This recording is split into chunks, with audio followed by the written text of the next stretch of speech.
Iraq economic news and points to ponder Saturday afternoon, the 5th of July 25. Listen to the full version on the official dinarreport.com website and become our supporter on Patreon. The macro policy gap between the banking and economic sectors drive. Haytham Hamid Matlaq Al-Mansur Economy News. Baghdad. There is no doubt that the overall policy between the banking and economic sectors in Iraq suffers from a lack of unified efforts and a lack of achievement of objectives.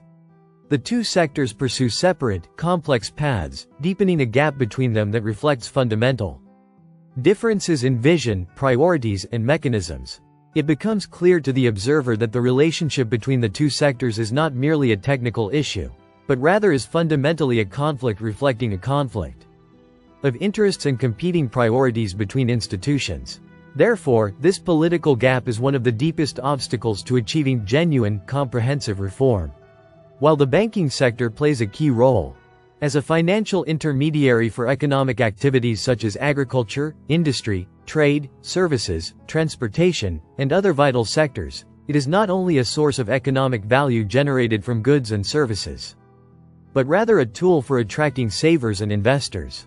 From this, it is understood that banking reform policies include improving the efficiency of credit allocation, reducing non-performing loans, or increasing the rate of project lending, for example, to ensure the safe and efficient flow of funding to productive sectors such as industry or technology.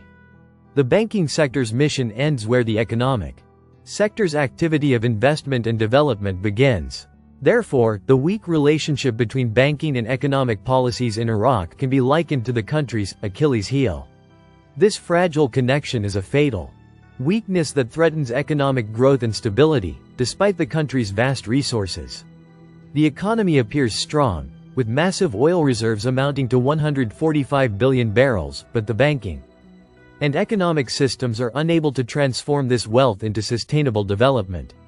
By examining models of policy failure in many countries, we find that the aforementioned gap is evident in the distorted growth of banking activity, with many loans concentrated in unproductive sectors such as real estate, consumption, and the public sector, widening the gap between financing and real economic growth.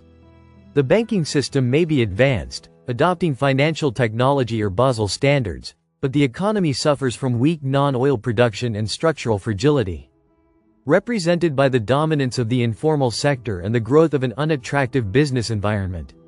The result is high financial liquidity without balanced economic growth. In addition to the conflict between monetary and fiscal policies, we find that central banks aim for financial stability by targeting inflation and exchange rate stability, while governments focus on economic growth, such as increasing spending, employment, and subsidizing basic commodities. This conflict leads to high bank liquidity amid an economic slowdown, as in Egypt, for example, during some periods. Bank credit expands in the absence of real investment projects, as in the debt crisis in Lebanon. The economic policy gap re-emerges, with the separation between banking supervision and economic policy. Central banks monitor the health of the banking sector but do not control the direction of credit to productive sectors. This is especially true in emerging economies, where governments may intervene to direct loans and financing to small businesses. This hinders economic growth, as they lack integrated information systems that link banking performance to economic performance. Banks may grant large loans for real estate, but there is no analysis of the impact of this on economic distortions such as real estate bubbles at the expense of the industrial sector. Banking services are clearly positioned against traditional sectors, such as agriculture, while industry still relies on traditional systems. This creates a fast financial economy versus a slow real economy. On the other hand, there are numerous successful experiences in reconciling the banking and productive economic systems, too numerous to mention. We can draw inspiration from them, but only Singapore, which transformed unproductive financing into productive financing by prohibiting banks from lending more than 40% of their portfolio to the real estate sector in 1970. Then, 60% of credit was directed to manufacturing and technology through the Singapore Economic Development Board, EDB, a government agency that aims to attract investment and promote economic growth in Singapore. It offers incentives for global companies to establish their headquarters in the country, with a focus on the technology and financial sectors. The result, after a long-term plan spanning 3 decades, is that Singapore has become one of the most competitive economies in the world. Returning to the situation in Iraq, it suffers from structural imbalances and a reliance on oil revenues, which constitute approximately 95% of the general budget's financing. This leaves the economy vulnerable to inflation and price fluctuations. This has led to the decline in growth in productive sectors, the emergence of a banking sector that directs its financing activity toward unproductive sectors, such as luxury real estate projects without significant market demand. It also finances the import of luxury goods instead of developing and strengthening local industry. Banks rely on government deposits from oil revenues rather than actual savings, and there is a lack of guiding policies to stimulate financing for private productive and development sectors. As a result, Iraq became a net importer in the foreign trade sector, which deprived it of opportunities to develop the specialization and competitiveness of its financial market, which weakened the banking sector's ability to use financial and monetary instruments, especially interest rates, bonds and securities, to achieve overall equilibrium, and created a total imbalance far from the equilibrium interest rate, which limited the interest rate's ability to stimulate capital and curb inflation, thus increasing financial fragility and deepening dependence on rents. Therefore, it was possible to identify important axes to narrow the gap between banking and economic reforms through the following: diversifying the economy through development financing, boosting real non-oil GDP through an expansionary economic policy that stimulates agricultural and industrial investments will gradually create a traditional balance between the real and monetary economies through monetary instruments such as interest rates and bonds, in light of a trade policy aimed at reducing imports. Establishing an Iraqi bank for smart development finance, to finance productive projects in accordance with the investment map that supports the diversification of the Iraqi economy. Building a sovereign fund to enhance financial and economic sustainability, by converting a portion of oil revenues into investments in productive sectors such as alternative energy and technology.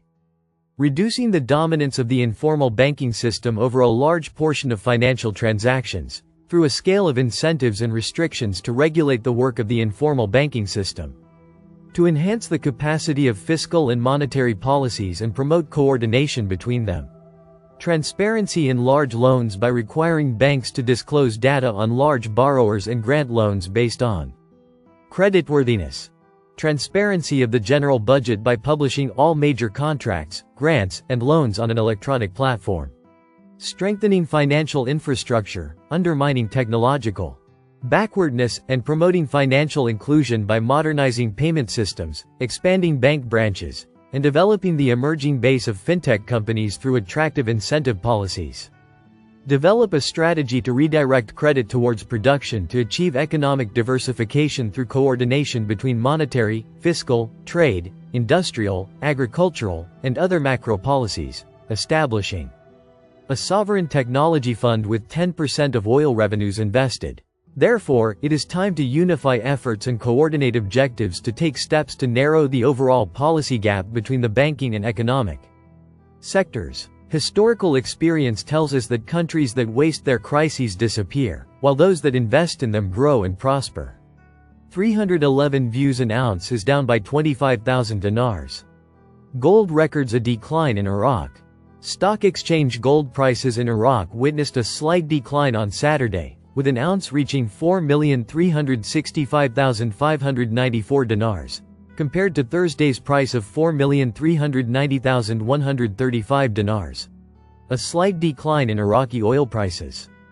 In global markets. Economy, the 7th of May 2025 Mawazin News. Baghdad Iraqi oil prices recorded a slight decrease during daily trading on the global market on Saturday.